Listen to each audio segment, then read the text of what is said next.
धर्मनिष्ठ बंधुओं, माताओं एवं बहनों, आप लोग श्रवण कर रहे हैं वीतराग श्रवण भगवान महावीर की अमृतमय वाणी श्री आचारांग सूत्र के सूत्रों के माध्यम से। आगे कन्या सूत्र में कहा है, जीवन्ने एहिम कार एहिम दंडम समारंभन्ते तेसिम ति वयम लज्जामो। कहा है, यदि कोई अन्य व्यक्ति भी धर्म के नाम पर जीवों की हिंसा करते हैं तो हम इससे भी लज्जा का अनुभव करते हैं। भगवान महावीर के शब्द हैं, व्याख्याकार के भी शब्द हैं कि धर्म का नाम लेकर के जो लोग किसी भी प्रकार की हिंसा करते हैं, प्राणियों को मारते हैं, तो इसमें भगवान महावीर आगमकार, व्याख्याकार लज्जा का अनुभव करते हैं। बात तो सही है। आपके अड़ोस पड़ोस में, गली मोहल्ले में, आपके दूर पास के रिश्तेदारी में या कोई मित्र वर्ग में कोई हिंसा करता है तो आप उसके प्रति गर्व कैसे कर सकते हैं, जबकि आप पूर्ण अहिंसक हैं।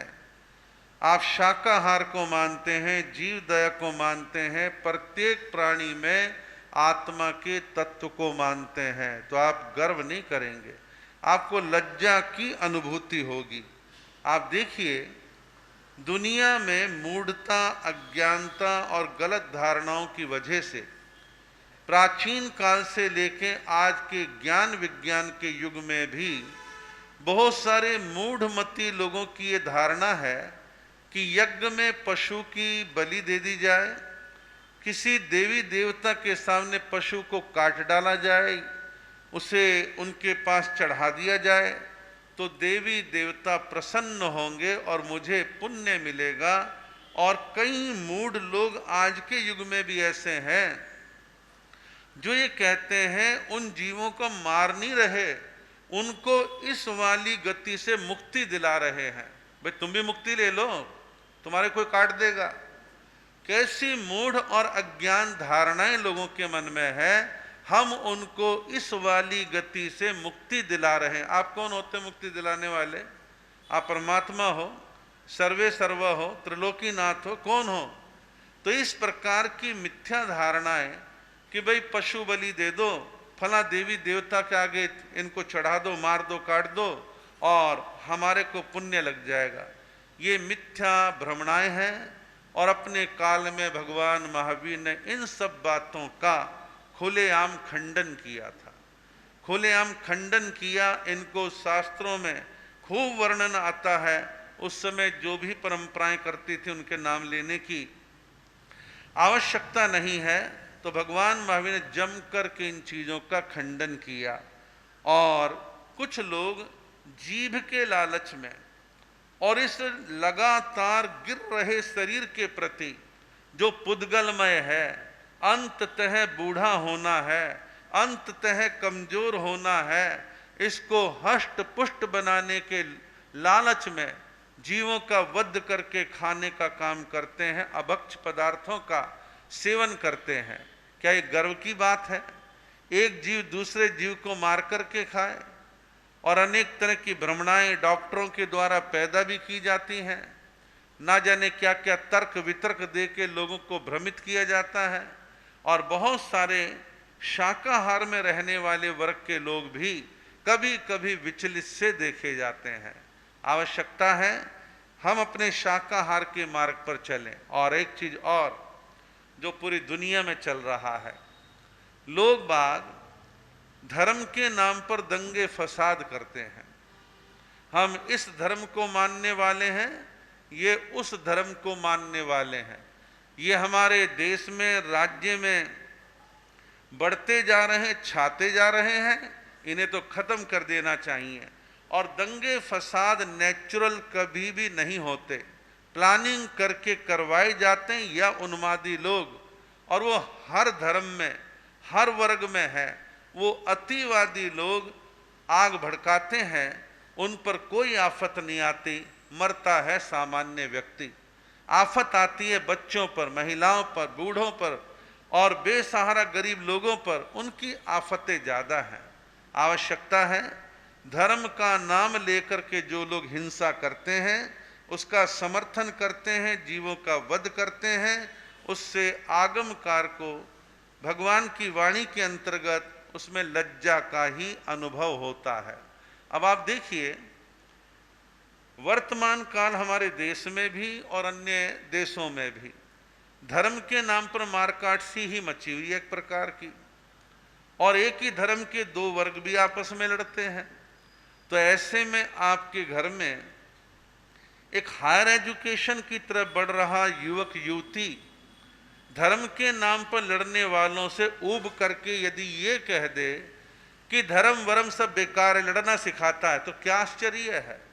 उसके मन में प्रतिक्रिया आ सकती है और धर्म अपना स्वरूप अच्छा रखेगा और शांति का, अमन चैन का माध्यम बनेगा, तो सबको अपनी ओर प्रभावित करेगा। अन्यथा धर्म के नाम पर हिंसा मचाने वाले लोग वो कभी भी किसी का हित भला नहीं करते, औरों की धार्मिक भावनाएं भी नष्ट भ्रष्ट हो जाती है और लोग उससे बच करके चलने का प्रयत्न करते हैं। आगे कहा है, समियाए धम्मे आर्य हिम पवेये। आर्य पुरुषों ने समभाव में धर्म कहा है। आर्य पुरुष वो हैं जो संस्कारवान है, सात्विक हैं, अच्छी सोच के धनी हैं, वो सब आर्य हैं।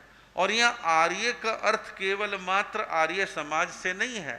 आर्य का मतलब है जो संवरे हुए हैं, सुधरे हुए हैं और भले हैं, अच्छे हैं और अच्छाई के मार्ग पर लेके चलने की भावना रखते हैं, उन सबको आर्य कहा है। तो कहा है कि आर्य पुरुषों ने समभाव में धर्म कहा है। भगवान महावीर ने समभाव में धर्म कहा।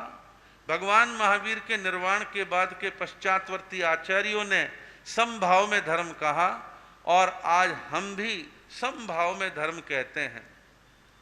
धर्म समभाव में है, इसमें कोई डाउट नहीं, लेकिन वो आचरण में कितना है ये क्वेश्चन मार्क तो लगा रहेगा। ये प्रयत्न हर किसी को करना है कि क्या मैं समभाव में आ रहा हूं, क्या मैं इतने समय से सामायिक कर रहा हूं, मैं इतने समय से साधु जीवन, साध्वी जीवन का पालन कर रहा या कर रही हूं, क्या मेरे में समभाव आ रहा है, क्या मैं सबके प्रति समानता का व्यवहार कर पाता हूं, क्या मैं अमीर गरीब, छोटा बड़ा, जैन अजैन, अपना पराया, धनवान निर्धन, इनका भेद भूल पा रहा हूं। यदि जीवन में समभाव है, समता भाव है, तो बहुत बड़ी बात है।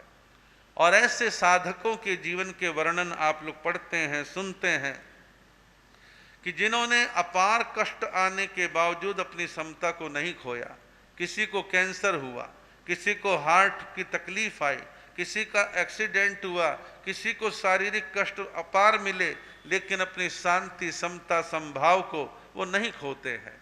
आवश्यकता है समभाव की साधना को निरंतर बना करके रखें। अगले सूत्र में कहा, एगे अहमंसी नैमे अथि कोई ना यहम में कस्वी। कहा है मैं अकेला हूं, मैं एक हूं और अकेला हूं, ना कोई मेरा है ना मैं किसी का हूं। अब आप कहोगे ऐसे कैसे हो सकता है महाराज, हम किसी के नहीं हैं, हमारा कोई नहीं है, मैं अकेला कैसे हूं। इसको समझने के लिए निश्चय और व्यवहार दो दृष्टियां हैं। निश्चय और व्यवहार, निश्चय में मैं भी, आप भी, हम सब निश्चय में अकेले ही हैं। जब हम मृत्यु की ओर जाते हैं तो ये नहीं कहते आ तू मेरा खास था या खास है, चल मेरे साथ, मैं भी जा रहा हूं तू भी चल, ऐसा नहीं होता। जीव अकेला आया है, अकेला जाएगा। तो मैं एक हूं, अकेला हूं, ये निश्चय की परिभाषा है जो अपने आप में 100% सत्य है। बाद में नंबर आता है व्यवहार का। व्यवहार क्या है? एक साधु, एक साध्वी निश्चय में कहता कि मैं अकेला हूं, अकेला जाऊंगा। व्यवहार क्या कहता है? ये मेरे गुरुजी हैं, ये मेरे संघ के आचार्य हैं, ये मेरे गुरु भाई या गुरु बहनें हैं, ये मेरा श्रावक समाज है, मैंने कुछ चैरिटी के, भलाई के, सेवा के काम भी करवा दिए, ये सब व्यवहार है। व्यवहार तो छूटना ही छूटना है, लेकिन ज्ञान पूर्वक दोनों में अंतर यदि आप ले आते हैं, निश्चय और व्यवहार में आप अंतर ले आते हैं, निश्चय में मैं रविंद्र मुनि अकेला हूं, व्यवहार में मेरे साथ बहुत लोग जुड़े हुए हैं, ये व्यवहार यहीं रह जाएगा, निश्चय ही काम आएगा।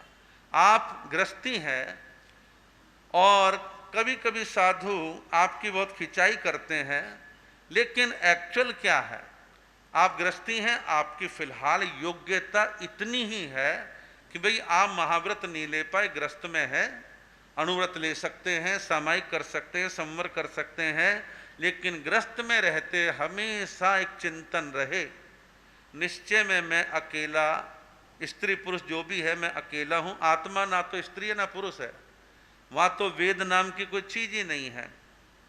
तो निश्चय विचार करें, व्यवहार में विचार करें, व्यवहार में मेरा विवाह हुआ, पति पत्नी का संबंध है, बच्चों से संबंध है, पोते पोतियों से संबंध है, माता पिता से संबंध है, समाज है, रिश्तेदारियां हैं, व्यापार है, तो ये सब आपका व्यवहार है।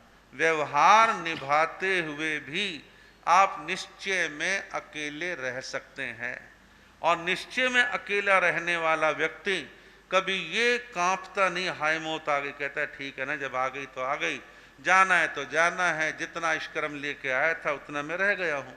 तो इस प्रकार निश्चय और व्यवहार के धरातल पर मैं एक हूं, अकेला हूं, ना कोई मेरा है ना मैं किसी का हूं, इसे समझें। और ये ध्यान रखना, आप गृहस्थ में होते सोते बार बार बेटे बहुए पोते पोतियों के सामने मैं अकेला कोई मेरा नहीं करोगे तो हो सकता है वो आपको साइड ही कर दें, आपसे ऊब जाए, आपसे चिढ़ जाए।